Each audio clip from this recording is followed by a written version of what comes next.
فمن ذلك أنه بين أن من أعظم العواصم من الفتن وأعظم المنجيات منها تعلم كتاب الله عز وجل.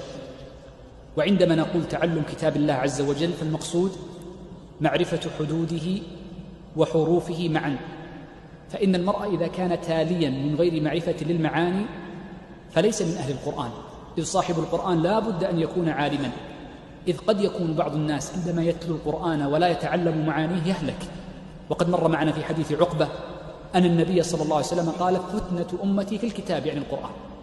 وكثير من الناس يقرؤون القرآن لا يجاوز تراقيهم، يمرقون من الدين كما يمرق السهم من الرمية، قاله من لا ينطق عن الهوى محمد صلى الله عليه وسلم. وقد جاء في بعض الأخبار عند الدارمي أن الرجل يأتي في آخر الزمان فيقول: قرأت القرآن فلم أتبع، فيحدث للناس حدثا ليتبعوه.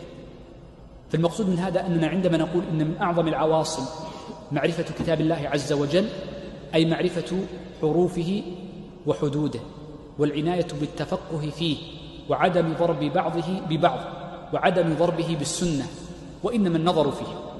جاء عند أبي داود عن حذيفة رضي الله عنه أنه ذكر فتن فقال: كان الناس يسألون رسول الله صلى الله عليه وسلم عن الخير، وكنت أسأله عن الشر، وعرفت أن الخير يسبقني، أي سيصل إلي بطريق أو آخر، وأما معرفة الفتن والشرور فإنه إن لم أسأل عنها فلن يصلني خبرها. قال: وعرفت أن الخير يسبقني. قال حذيفة: قلت يا رسول الله أبعد هذا الخير شر؟ أبعد الخير الذي أدركوه مع النبي صلى الله عليه وسلم شر، وما حكاه النبي صلى الله عليه وسلم من خير يتبعه شر ثم خير؟ فقال له النبي صلى الله عليه وسلم: يا حذيفة تعلم كتاب الله واتبع ما فيه. قال حذيفة فسألته قلت: يا رسول الله أبعد هذا الخير شر؟ فقال النبي صلى الله عليه وسلم: تعلم كتاب الله يا حذيفة واتبع ما فيه. قال: ثم سألته الثالثة مثل الأولى: أبعد هذا الخير شر؟ قال: يا حذيفة تعلم كتاب الله واتبع فيه. قالها ثلاثة.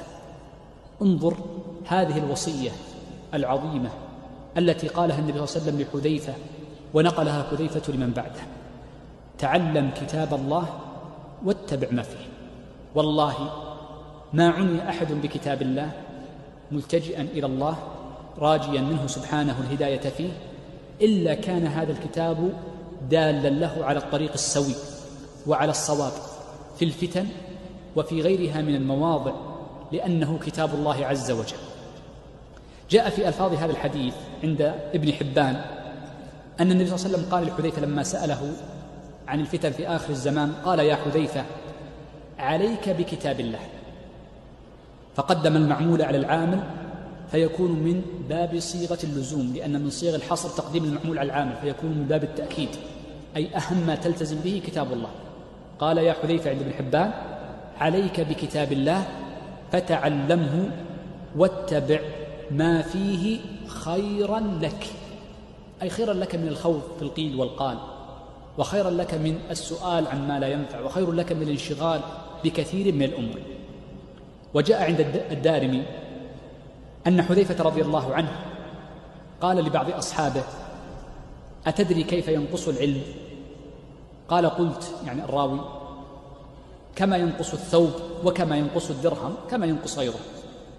قال: لا، وإن ذلك لمنه. نعم كما ينقص، لكن يكون كذلك النقص. قال: وإنما نقص العلم بقبض العلماء. ولذلك فإن العلم ليس بمجرد التلاوة والقراءة، وإنما بالعلم عن أهله. وقد بين النبي صلى الله عليه وسلم أن القرآن سيبقى في أمة محمد إلى قيام الساعة، لن يرفع القرآن إلا في آخر الزمان عند قيام الساعة. فالقرآن موجود بين أيديهم يتلونه ويقرؤونه وربما حفظوه، ومع ذلك يقبض العلم وينتزع، وإنما يكون ذلك بموت العلماء وقبضهم. ولذا كان العلماء سرج هذه الأمة.